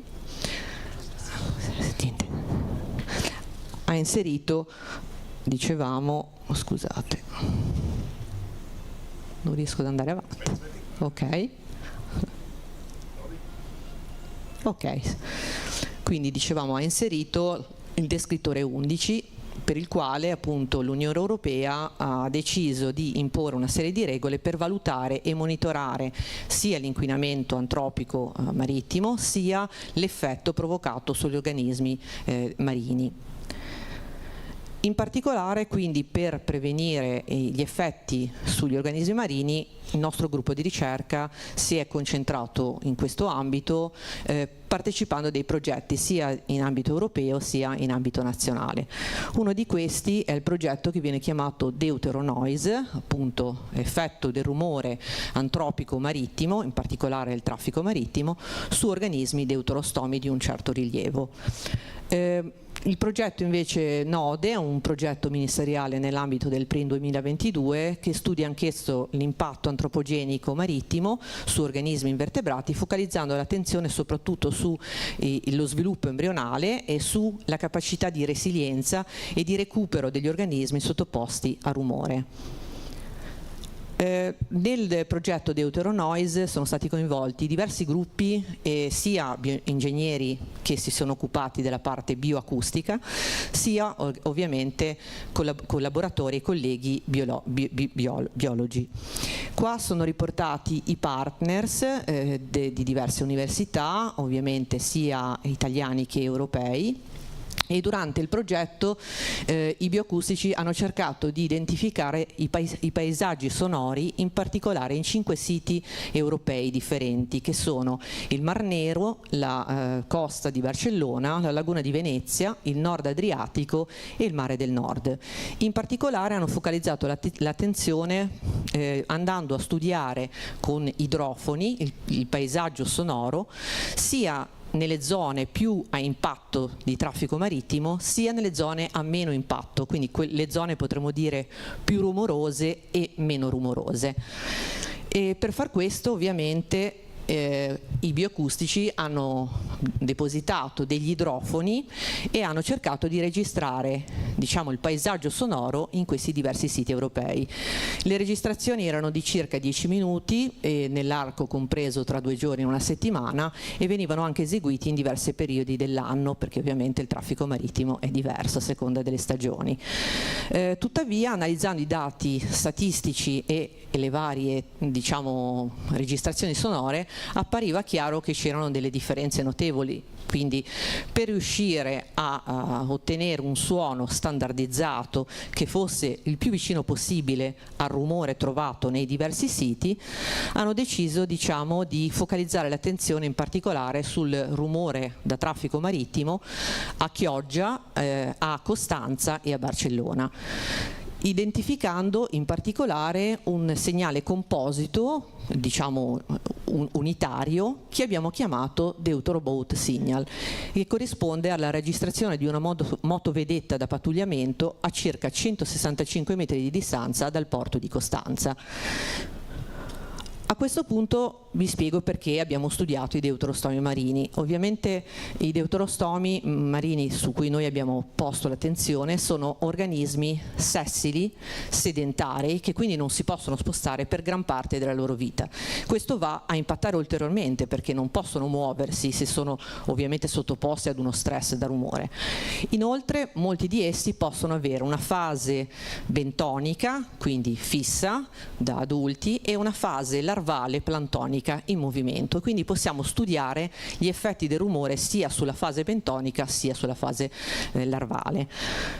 Non solo, gli effetti del rumore antropogenico sulla maggior parte di questi organismi non è conosciuta. Noi in particolare ci siamo focalizzati su 2 particolari gruppi, che sono i tunicati e i cefalocordati, che insieme ai vertebrati costituiscono il filum dei cordati. Sono organismi molto particolari perché sono organismi che hanno diciamo, evoluto una struttura che si chiama notocorda, che è la struttura assile di sostegno, che corrisponde alla colonna vertebrale di tutti i vertebrati, compreso l'uomo.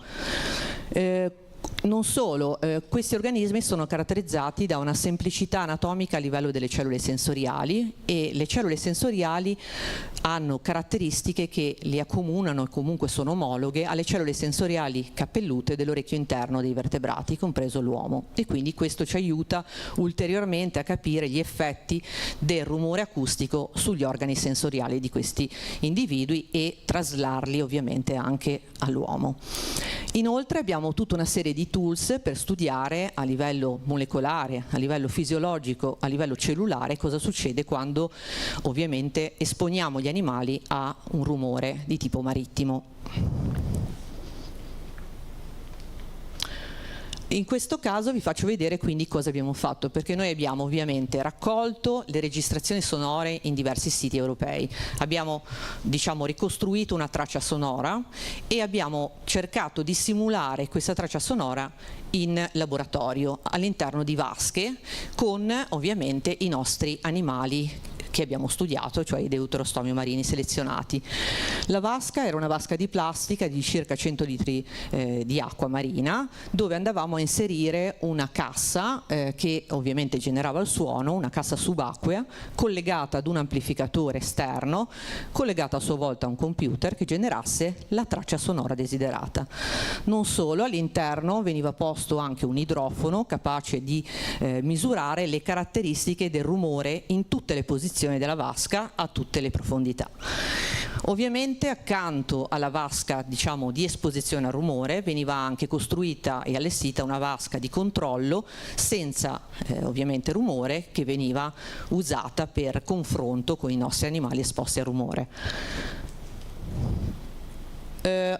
Prima di però ottenere la nostra traccia Deutroboat Signal che vi ho fatto vedere prima, derivante dalle analisi ovviamente reali ricavate dalle stazioni europee che abbiamo studiato, in realtà abbiamo utilizzato all'inizio come esperimento pilota una traccia sonora che in realtà è proposta proprio dalla Marine Strategy e che si chiama rumore rosa o pink noise. Questo rumore è caratterizzato da avere due picchi di intensità a 63 e 125 Hz e se mi fai partire l'audio.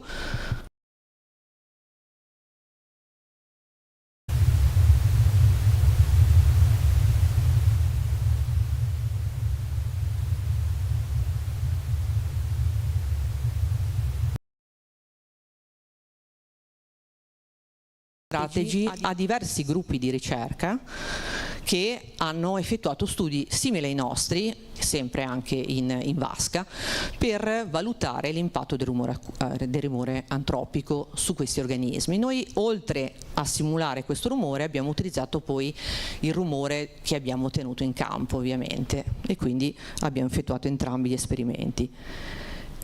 Diciamo che per la costruzione della registrazione sonora che abbiamo imposto all'interno della vasca intervallavamo dei periodi di rumore, in genere che andavano da 10 a 60 secondi, con dei periodi di silenzio da 1 a 5 minuti, con un loop ovviamente durante l'esposizione agli animali.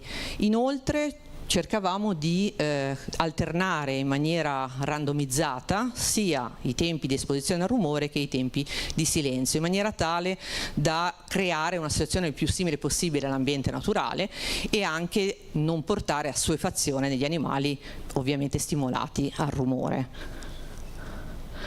Qua vengono rappresentate le due tracce che abbiamo utilizzato negli esperimenti di laboratorio, quindi il pink noise proposto dalla Marine Strategy e il Deutroboat Signal, che è quello che è stato ricavato dalle misurazioni nei 5 siti europei dai bioacustici.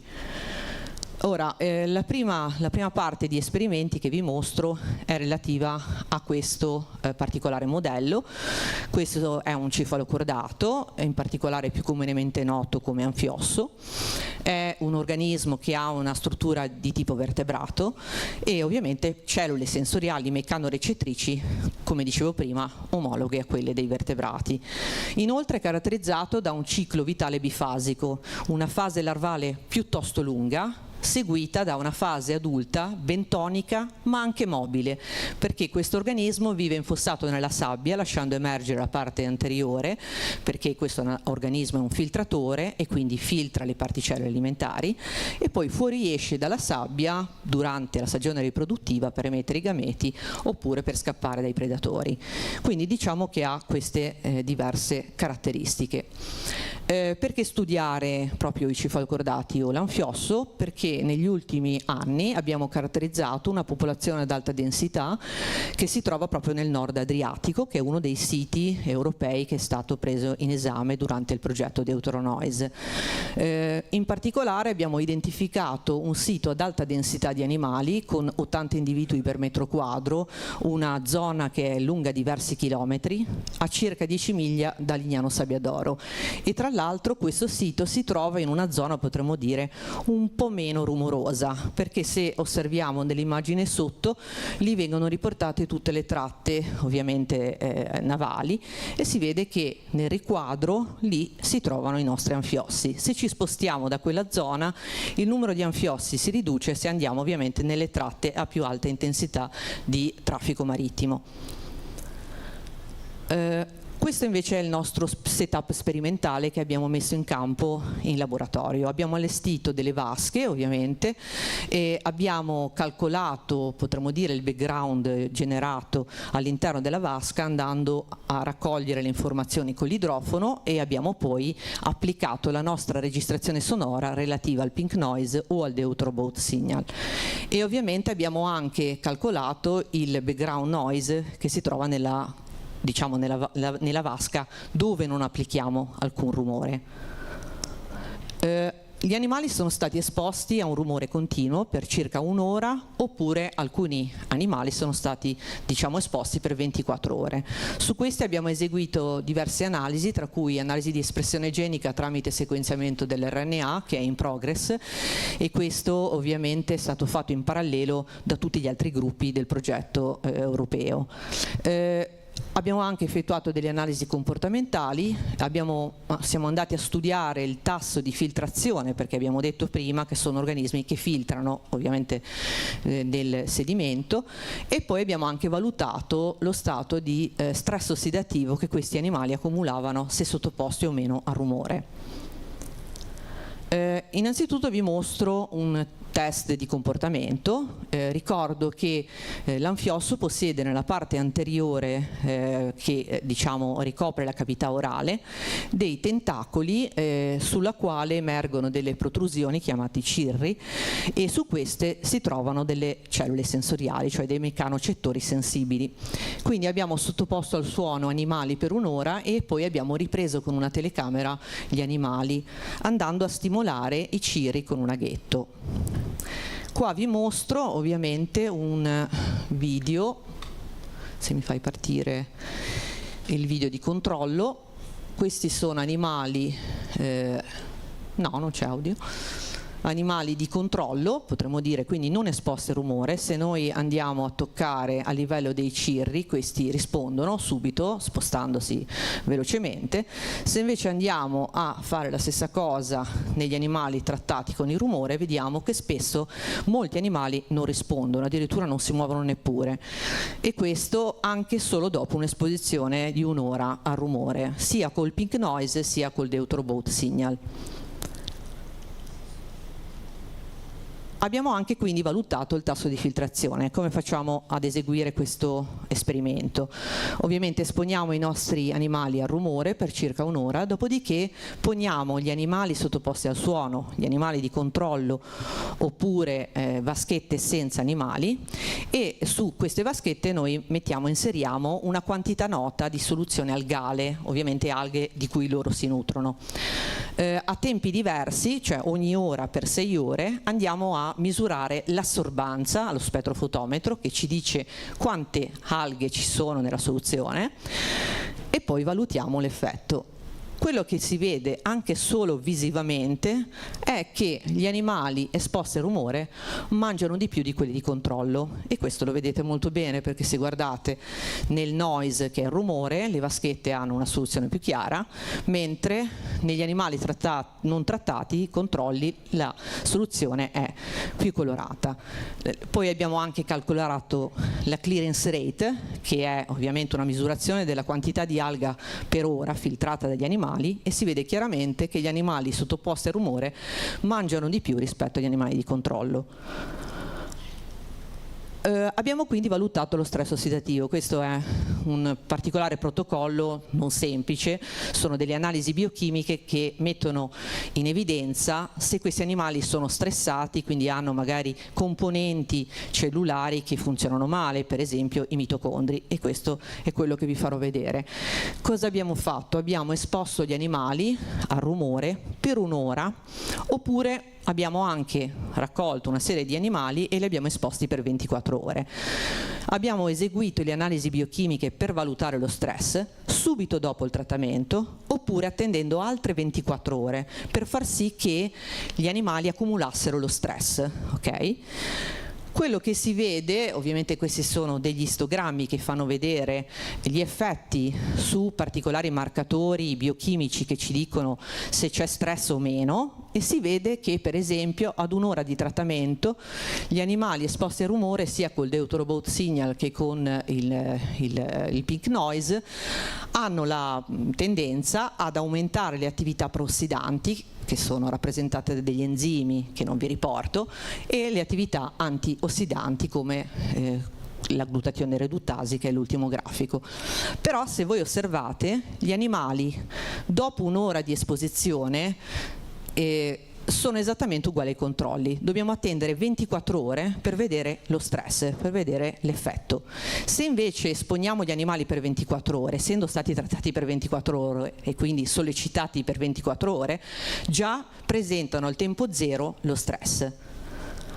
Altra cosa, sebbene gli animali comunque mettano in atto delle risposte, potremmo dire antiossidanti, perché aumentano gli enzimi antiossidanti, in realtà c'è un accumulo a livello cellulare che è soprattutto visibile per quanto riguarda la componente lipidica delle cellule e la componente proteica, perché osserviamo un aumento negli animali trattati con rumore di perossidazione lipidica e di ossidazione proteica.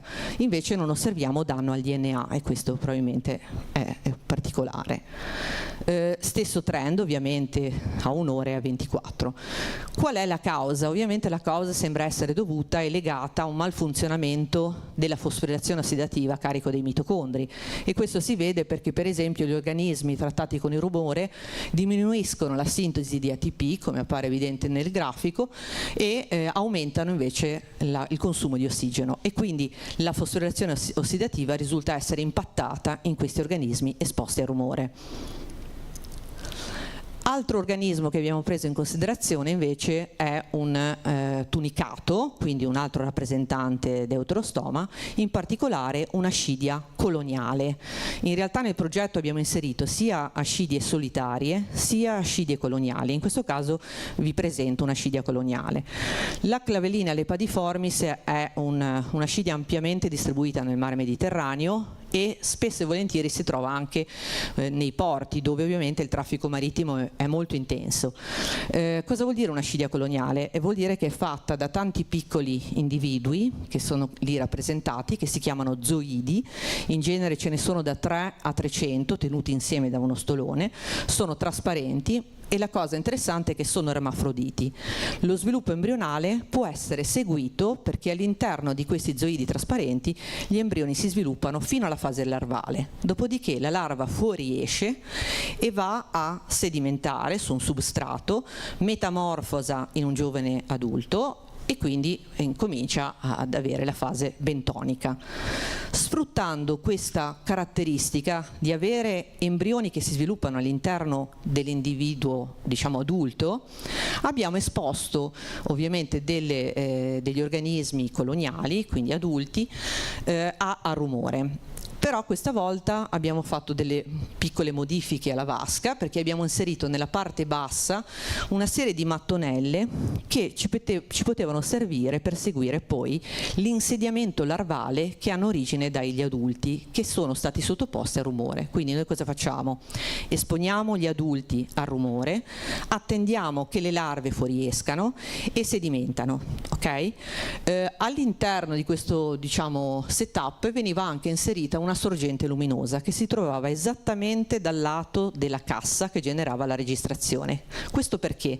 Perché generalmente le larve hanno la tendenza a insediarsi in prossimità della sorgente luminosa, e quindi abbiamo valutato poi la capacità delle larve di insediarsi nelle diverse posizioni, andando a vedere, di contare il numero di larve nelle diverse mattonelle, che poteva essere seguito perché c'erano dei numeri e delle lettere.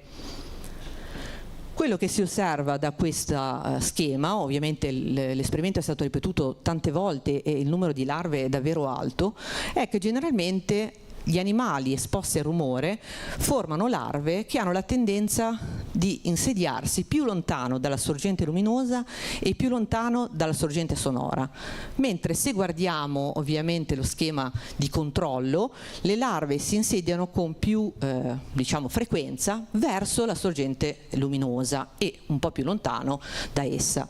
Questo ci fa capire ovviamente che anche le larve in qualche modo risentono del suono perché tendono ad allontanarsi rispetto al controllo.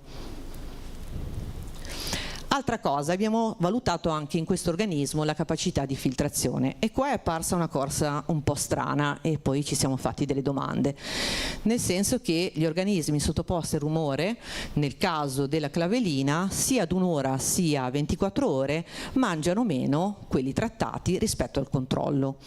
Ci siamo un po' chiesti se questo fosse legato al sesso, perché in realtà i nostri organismi anfiossi possono essere distinti in femmine e maschi, però durante l'esperimento che abbiamo fatto non erano nella fase riproduttiva, quindi non è possibile distinguere il maschio dalla femmina e quindi ci proponiamo di eseguire gli stessi esperimenti su femmine o su maschi per valutare se fosse legato al sesso la risposta diversa.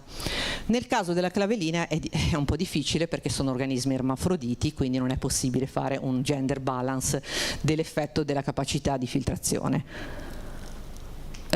Anche il test di comportamento, se mi fai partire il video, mette in evidenza che i piccoli giovani sottoposti al rumore dopo un'ora sono capaci nel controllo di rispondere alla stimolazione con laghetto, mentre se facciamo partire il video dei trattati vediamo che i piccoli giovani non riescono o comunque non sono così sensibili alla stimolazione con laghetto. Adesso arriva. Ovviamente tutti questi test sono stati ripetuti tante volte su diversi individui. Anche su questi giovani è possibile anche effettuare un altro tipo di test, potremmo dire, per valutare la fisiologia, che è il battito cardiaco, e se puoi far partire il video, ovviamente noi possiamo andare a valutare il battito cardiaco e la velocità del battito cardiaco nei piccoli giovani, però questi primi esperimenti non mostrano differenze statisticamente significative tra individui trattati e controllo, quindi probabilmente non ha un impatto sul battito cardiaco. Per quanto riguarda invece gli studi di tipo biochimico, praticamente abbiamo ottenuto esattamente gli stessi risultati che abbiamo ottenuto in anfiosso, e questo ovviamente è molto positivo perché ci fa vedere che lo stress ossidativo gioca un ruolo molto importante in questi organismi. Anche qua abbiamo valutato gli stessi biomarcatori e si vede ovviamente una risposta di enzimi antiossidanti e proossidanti, un effetto a livello delle componenti cellulari per ossidazione lipidica e ossidazione proteica, e ovviamente un impairment dell'efficienza della fosforilazione ossidativa a livello mitocondriale. A questo punto abbiamo anche pensato di studiare a livello morfologico se succede qualcosa alle cellule sensoriali di questi organismi. Ricordo brevemente che i tunicati sono caratterizzati da cellule sensoriali primarie, in cui essi stessi funzionano da neuroni primari, oppure cellule sensoriali secondarie, in cui c'è una cellula ricettrice secondaria che sinapta con un altro neurone che poi invia lo stimolo al sistema nervoso. Queste cellule sono presenti nella stessa struttura, in quello che viene chiamato sifone orale o sifone atriale.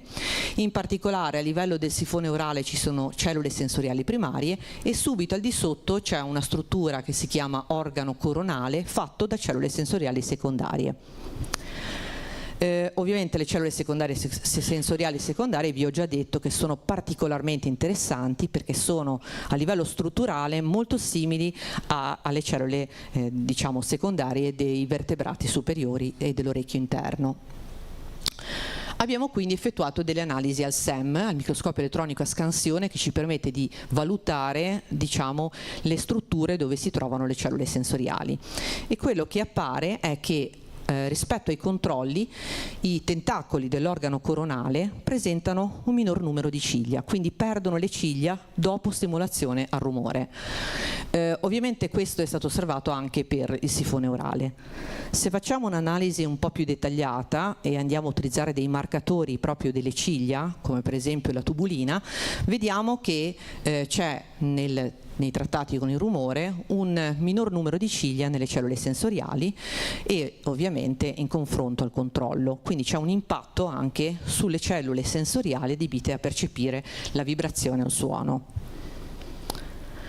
Prossima tappa del nostro gruppo di ricerca è quello di valutare in realtà l'impatto del rumore del trasporto marittimo sui nostri organismi modello, però effettuando degli esperimenti in ambiente naturale. Infatti prevediamo di andare a Capo Granitola, che è in Sicilia, e grazie alla collaborazione con la dottoressa Buscaino effettueremo degli esperimenti direttamente in mare, cioè inseriremo in opportuni cabine o reti i nostri organismi e cercheremo di ricreare la traccia sonora direttamente in mare e poi andremo a valutare con gli stessi tools gli effetti a livello fisiologico, a livello cellulare su questi organismi. Ovviamente vi lascio con questa frase: il silenzio del mare è vita, comprendere l'impatto del rumore antropico è il primo passo per proteggerlo, e questo è questo che possiamo dire e che conclude un po' il percorso. Infine ci tengo a ringraziare tutte le persone che hanno collaborato sia al progetto Deutronoise ma anche al progetto Node, il mio gruppo di ricerca, il dottor Bozzo, il dottor Serafini e la dottoressa Bazzurro, oltre che la professoressa Silvia Ravera che ci ha aiutato con le analisi biochimiche, il professor Mario Pestarino che ci segue sempre ed è sempre presente, i bioacustici dell'Università di Milano Bicocca, il professor Zambon e la dottoressa Zaffaronica Orsi, la professoressa Roberta Pennati per gli esperimenti sugli ascidi coloniali, infine Irene Guarneri che ci ha aiutato nel raccogliere gli anfiossi nel nord Adriatico e nel continuare anche gli esperimenti, potremmo dire, con gli idrofoni nel nord Adriatico, e infine anche Laura Castellano che ospita gli anfiossi nell'acquario di Genova. E ringrazio tutti voi per l'attenzione.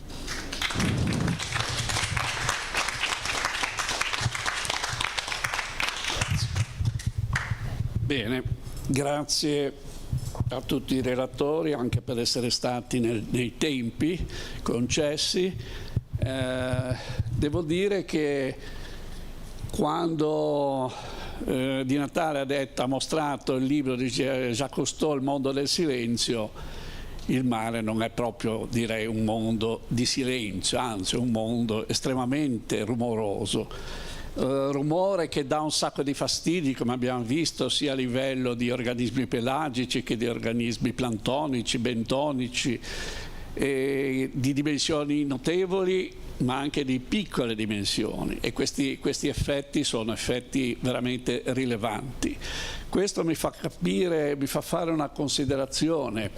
Il rumore che noi siamo obbligati a sopportare tutti i giorni, ad esempio nel nostro ambiente terrestre, e che ci dà tanto fastidio. Ad esempio diverse persone, colleghe e colleghi che lavorano in questa accademia, si sorbiscono per delle ore sotto le finestre delle persone che continuano a suonare, a cantare per ore e ore e ore. Ora, in alcuni casi sono anche piacevoli, però sentite per un'intera mattinata o un intero pomeriggio, alla fine non si riesce a capire niente e non si può chiudere le finestre se per esempio siamo in estate. Comunque, al di là di questa parentesi, direi che comunque anche nel mare di rumore ce n'è tantissimo, e neppure nel mare si può stare in pace, perché evidentemente questi rumori impattano veramente a tutti i livelli e a tutti i tipi di organismi. Io lascerei la parola a chi vuol fare delle domande o ai tre relatori se si vogliono dibattere questi argomenti. Ci sono domande? Io volevo fare una considerazione. Sì. Le navi, il traffico marittimo, però le moto d'acqua che sono rumorosissime, non avete pensato a a questo. Le moto d'acqua sono fastidiose anche per l'uomo, qui figuriamoci per gli organismi sottomarini. Ecco. Grazie. Beh, penso... Sì, no, è verissimo, diciamo, è un po' il discorso della...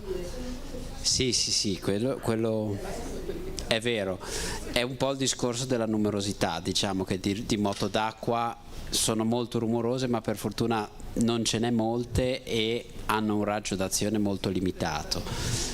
Il problema delle navi è che ovviamente diciamo sono ovunque e quindi si parte da quello, però è chiaro che, come ho cercato di sottolineare alla fine, anche la parte del rumore di diporto, che è un rumore tendenzialmente di prossimità, se così lo vogliamo chiamare, è ovviamente un aspetto che va considerato, anche perché spesso proprio le aree marine protette sono quelle in cui c'è maggiore traffico, perché sono quelle più belle dal punto di vista paesaggistico, dove tutti vogliono andare, e quindi diciamo c'è un po' un doppio effetto, ecco.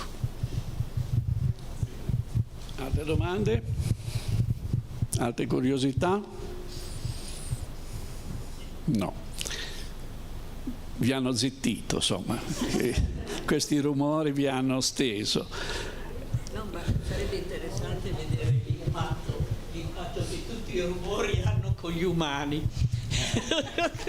No, quello che mi ha preoccupato è che uno fa aumentare l'appetito e l'altro invece in contrapposizione il mette a digiuno. Quindi da quale parte stiamo noi? È vero.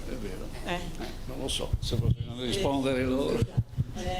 Neurotrasmettitori, variazione, vabbè, ognuno pensa agli affari suoi ovviamente, perché potrebbe essere molto interessante e anche immediato, perché si vede cosa succede. Potrebbe essere una bella idea andare a valutare il tipo di neurotrasmettitore, sicuro. Infatti queste sono solo immagini preliminari, più che altro per vedere la struttura delle cellule sensoriali, però effettivamente andare a vedere che tipo di cellule, quali neurotrasmettitori sono impattati sarebbe... Senz'altro quelle sono quelle. Assolutamente. Però... Sì. Invece per mangiare meno, mangiare tanto, quello anche a noi ha stupito, però abbiamo visto in diversi progetti anche del JPI Ocean e su diverse specie di invertebrati che l'effetto a volte è diverso. Alcuni animali rispondono mangiando di più e altri rispondono mangiando di meno, e molti hanno detto che potrebbe essere legato anche al sesso, se ovviamente ci sono disparità, e quindi noi questo non lo sappiamo perché, come dicevo prima, per il momento abbiamo solo un tipo di metabolismo diverso, sì. Forse anche la È un campo veramente nuovo. sì, assolutamente. Sì. Nicola, ecco qua. Grazie. Un'osservazione banalissima. Cioè, credo che il problema sia più grosso vicino alle coste. Cioè, tutti i vostri discorsi presuppongono una distanza rispetto alle coste abbastanza ravvicinata, o no? Perché adesso per dire la ricerca sui cetacei delfini che facciamo come Fondazione Acquario di Genova da 30 anni, che lavora su 500 cetacei nello spazio del santuario del delfine, è chiaro che si mettono assieme in una zona abbastanza ridotta, sempre la stessa abbastanza rispetto alla costa, e quindi lì il problema dell'entrata e dell'uscita delle navi dei porti è fondamentale, perlomeno per una certa distanza. Quando sei in mezzo al mare, lontano non credo che sia così importante questo fenomeno. No, allora dunque diciamo che il problema proprio fondamentale è proprio che la propagazione del suono delle navi arriva a chilometri e chilometri di distanza, e quindi questo vuol dire che anche una rotta che passa lontano dalla costa ha un impatto su un'area molto estesa, soprattutto per le basse frequenze, e quindi diciamo è un problema diffuso ovunque, e l'altro problema è che le navi sono ovunque. Quindi è più un discorso di capire se esistono delle specie che stanno in determinate aree e quindi attenzionare quelle aree, ma che il rumore emesso dalla nave impatti ovunque è abbastanza diffuso, cioè è ormai risaputo, perché cioè, il traffico navale, forse l'estremo nord e l'estremo sud, finché non apriranno la rotta artica, sono leggermente meno impattati, ma tutti i mari ormai sono impattati dal rumore del traffico navale, che è sia in mezzo all'oceano che vicino alle coste. Più o meno. È chiaro che in prossimità dei porti c'è una concentrazione maggiore di navi, però sono anche navi che vanno più piano, quindi il rumore è meno che in mare aperto, ecco.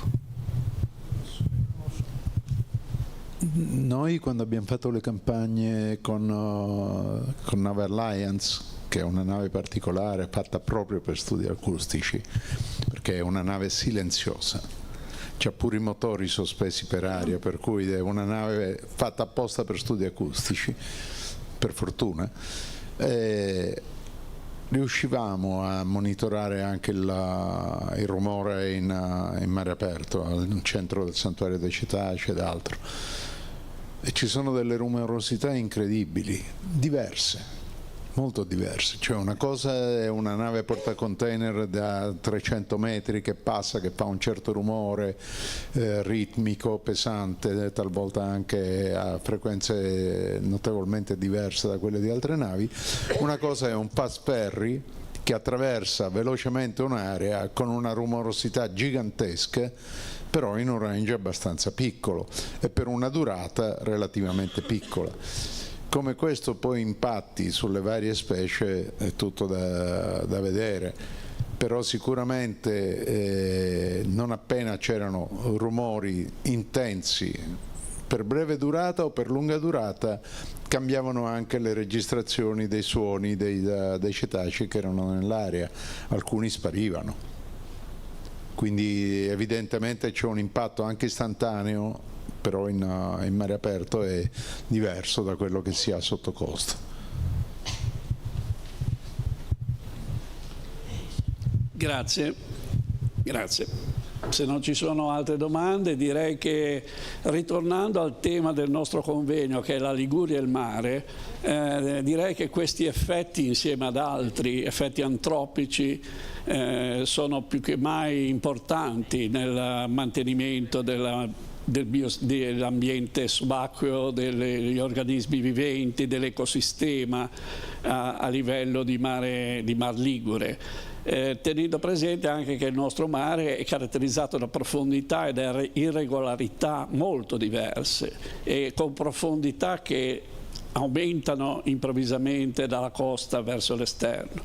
Traffico ce n'è moltissimo nel nostro mare, ci sono i più grandi porti, ce li abbiamo noi in Liguria, quindi avendo sentito tutti questi effetti e queste azioni che il traffico navale ha sugli organismi pelagici, grandi pelagici, piccoli pelagici, organismi bentonici, direi che anche questo ci fa comunque pensare e ci induce a riflettere anche sulla cosa si può fare, su quali sistemi di miglioramento si possono adottare, quali sistemi si possono adottare per rimediare a questi effetti dannosi. Bene, se non ci sono altre domande, ringrazio tutti i relatori. Sì, prego. Prego. Scientifico. Ma mi pare di capire, domanda numero 1, è assodato che comunque il rumore, sia se procurato da una piccola imbarcazione da diporto o da un container, portacontainer da 300 metri, sia comunque dannoso. Ha accennato a un problema di concorrenza fra i porti. A un certo punto chiedevo se potesse approfondire questo aspetto, tale per cui, se ho capito bene, mirando a diminuire il rumore, l'impatto negativo, da parte di alcuni porti si potrebbero mettere delle facilitazioni, eccetera, eccetera. Però poi letto questo comporterebbe un problema di concorrenza fra porti, cioè il porto che se lo può, tra virgolette, sto usando un linguaggio veramente terra-terra, se lo può permettere, un altro no. Ma allora a questo punto la domanda è, e chiedo scusa se ne avete parlato, ci sono delle leggi e degli indirizzi governativi? Questo tipo di argomento è noto, amministrato, gestito, è oggetto di un intervento di tipo legislativo oppure no? Scusa. Grazie. Passo. Allora sì, diciamo il discorso della concorrenza dei porti è così fatto, no? Che cioè se io sono un porto, no? Che do un incentivo per una qualsiasi cosa, incentivo vuol dire ti vengo incontro ma tu devi fare qualcosa, ok? E di solito questo qualcosa che deve fare non costa proprio uguale all'incentivo, ok? L'incentivo copre i costi ma non è che li pareggia totalmente. Esatto. Però vuol dire che un minimo di costo in più c'è. Se io non posso fare altro che andare in quel porto, o diciamo non voglio avere incentivi e continuo come sono, oppure provo ad avere degli incentivi. Se io ho il porto a fianco che mi permette di non fare niente, io vado nel porto a fianco. Quindi se sì. Questo tipo di questioni viene lasciato, deve essere affrontato dalle singole amministrazioni portuali, esatto, o interportuali. La mia domanda è: esiste invece o potrebbe esistere una misura di tipo nazionale più generale? Sì, allora diciamo che normalmente quando devono avvenire dei cambiamenti si dice che ci sono due modi, no? Push e pull, cioè spingendo dal basso o tirando dall'alto. E tirare dall'alto vuol dire imporre delle regole dall'alto e dire ti devi adeguare a questa regola. Oppure È il governo. Sì, è il governo. E infatti diciamo l'ho accennato, dov'è che vengono regolamentate le navi? È all'IMO, che è l'International Maritime Organization, che è un'organizzazione delle Nazioni Unite, che è l'unica che legifera effettivamente sulle navi, perché siccome le navi sono costruite in un paese, armate da un altro paese, operate da un equipaggio di un terzo paese e messe in bandiera con un quarto paese, l'unico modo è regolamentarle a livello internazionale. Nell'ambito dell'IMO io ho partecipato per la delegazione italiana alle discussioni, ai gruppi di lavori per affrontare il problema. Non si è ancora arrivati al limite, quindi alla diciamo regolamentazione forte, ma c'è una prima parte che è sempre diciamo quello che avviene in questi casi, è avvenuto per le emissioni di gas nocivi in aria 10 anni fa, che adesso invece hanno delle regole stringenti. C'è una prima fase volontaria in cui si dice provate a fare queste cose e vediamo come va, e sono tutti una raccomandazione che prevedono tutti, sanno tutti che arriverà un futuro a un qualcosa di stringente ma che ancora non c'è, e quindi adesso c'è ancora lo spazio per le iniziative locali che fanno quello che riescono a fare per diciamo, ci possono essere anche aree protette che dicono se una nave emette più di tot non può entrare in quest'area. Sono decisioni molto forti che però prevedono di capire bene che impatto ha, no? Perché poi è facile dire, non so, riduciamo di 4 nodi la velocità dei traghetti da qua alla Sardegna. Benissimo, però se io voglio portare le stesse persone, se prima ne avevo 10 traghetti ora ne ho 15. E quindi cosa faccio? Cioè, qual è l'impatto? È meglio avere tanti traghetti che vanno più piano o averne pochi che vanno più veloce? Diciamo a livello normativo ci si muove sempre coi piedi di piombo, perché bisogna valutare molto bene quali sono tutti gli impatti che ci sono. Sì. Esatto. Non so se... Esatto. Bene. Non so se volete aggiungere qualcosa. Avete da dire qualcosa? No. Ok? Grazie. Bene, direi che allora, visto che abbiamo sentito anche alcuni chiarimenti di quanto è stato esposto in maniera veramente interessante da tutti i tre relatori, ringrazio tutti voi per la presenza. Vi ricordo che per chi è interessato, chi fosse interessato, domani pomeriggio c'è una conferenza nell'ambito del Festival della Scienza che è fatta dalla dottoressa Patrizia Ginesi e intitolata Intrecci tra gli esseri umani e gli altri animali, in collaborazione con il Museo Doria di Genova. Giovedì 30 ottobre dalla 15:30 alle 17:30 ci sarà la quinta, penultima sessione del convegno La Liguria Animale con tre relatori: Emanuele Maggi dell'Università di Genova, un chimico del Dipartimento di Chimica dell'Università, Paola Rivaro, anche lei dell'Università di Genova, esperta tra l'altro in ambiente antartico perché ha fatto molte spedizioni in Antartico, e infine Paolo Povero dell'Università di Genova, che è un ecologo e un biologo marino, e parleranno del monitoraggio ambientale marino, un nuovo paradigma, microcontaminanti tradizionali ed emergenti e innovazioni tecnologiche avanzate per la raccolta e le analisi dei dati. Grazie e arrivederci. Buonasera.